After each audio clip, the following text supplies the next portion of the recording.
Welcome to the Defense and Aerospace Report. I'm Vaga Maradian here at the Center for Strategic and Budgetary Assessments, where we're talking to my good friend Jan von Tol, one of the nation's leading naval analysts, naval strategists, as well as a man who commanded 3 United States Navy warships, commanded a minesweeper, commanded a destroyer, as well as commanded an amphibious assault ship, the Goan USS Essex. Sir, thanks very much for the time. My pleasure, Vaga. When you and I last spoke, it was after the McCain tragedy that claimed the lives of 10 sailors. Earlier, the Fitzgerald collision claimed the lives of 7 sailors. And there have been 4 prominent accidents over the course of the year: Antietam, Lake Champlain, Fitzgerald, and then McCain, the last 2 of which were, of course, deadly accidents. Navy's been doing a whole series of exhaustive studies on it. There have been a multiplicity of reports.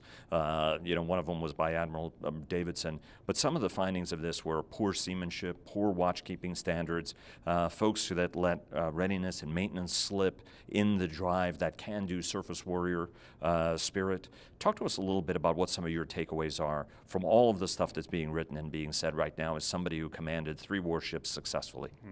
Well, I've gone over the Fitz and the JSM reports quite closely, and what strikes me is indeed the lack of low watch-standing standards and the apparent inability of the command to really be able to judge and monitor the status of their training readiness. I don't see it associated very much with the shortage of certifications or readiness or this or that. I'm talking about the fundamentals of good in-house training that every ship should be capable of doing. When we last spoke, there were a lot of people who were looking at this as a systemic failure. We talked to Secretary Spencer. He, too, is looking at that to determine whether or not it's a Navy problem or it's just a specific 7th Fleet problem or even a squadron problem. Talk to us a little bit, but you were very hesitant to go down that route, and your belief, if I can summarize, was the commanding officer isn't responsible for the safe navigation of his ship. Talk to us about why you don't think this is a system-wide problem and that this may be a ship-specific problem. Okay. Now, certainly there seem to be systemic problems in the sense of training readiness, certifications, maintenance, and that sort of thing. However, looking very much at the specifics of these 2 collisions, looks to me like a failure of in-house standards of the ship being able to execute basic seamanship and navigation that doesn't require so much extensive training as constant monitoring of the standards and fixing them when the standards as they slide. What do you see? You know, you've been on bridges for a long, long time on a lot of different ships, including the 3 that you commanded. But you've also been in the capacity of XO division officer. You got your qualifications early in your career as an 1110. Talk to us a little bit about what went wrong in the 2 specific deadly incidents, and how much earlier they could have been stopped from your experience as a professional naval officer. Well, to me, judging by the reports, the Fitzgerald case appears to be more egregious in the sense that you're missing some very fundamental things like proper bridge and CIC watch standing. Apparently, there wasn't a starboard lookout, or at least a starboard lookout in position. And most importantly, the report mentions several times that the officer of the deck didn't call the captain when required to by the standing orders. And so the question is, how can that be multiple times? Is the CO or the XO or other senior officers, are they not monitoring the faithful execution of the standing orders by the watchstanders, by the critical watchstanders like the officers of the deck? And what about in the case of the McCain? In the case of McCain, a couple of things that came to mind. One, neither the OOD or the conning officer apparently attended the navigation brief for going through Singapore Strait the day before. That's absolutely fundamental. And then apparently in the steering watch that there were some sailors TAD from Antietam, because of Antietam's in maintenance, of course, who were not properly first trained on how McCain's different system worked or requalified in their positions. That, to me, is pretty fundamental. What do you see as the Navy is looking, though, at what may be some broader causalities to this? What are some broader causalities that if you were the one advising Secretary Spencer and the CNO, Admiral Richardson, and their wardroom, what are some of the things that you would say, here are some top 3 recommendations that may get accidents will always happen, deadly accidents will happen. It's been a while since we've had deadly accidents. The Navy is steaming countless millions of miles safely and incident-free. but those were deadly fatalities. If those fatalities are going to mean anything, what do you think the meaningful changes need to be that the Navy has to address from your standpoint? Say the top three. Well, I can give you the top two. First one, let me suggest that the surface community ought to seriously relook at the idea of XOs fleeting up to CO. In the case of Fitzgerald, for example, the XO, or the CO, had been the XO on board for the previous 18 months. Thus, he should have been somewhat familiar, in fact, very familiar, with the standards going on the ship. But by coming back as a CO after a few months of additional training, in a sense, he doesn't bring the same set of fresh eyes that a new CO in the old system would have brought.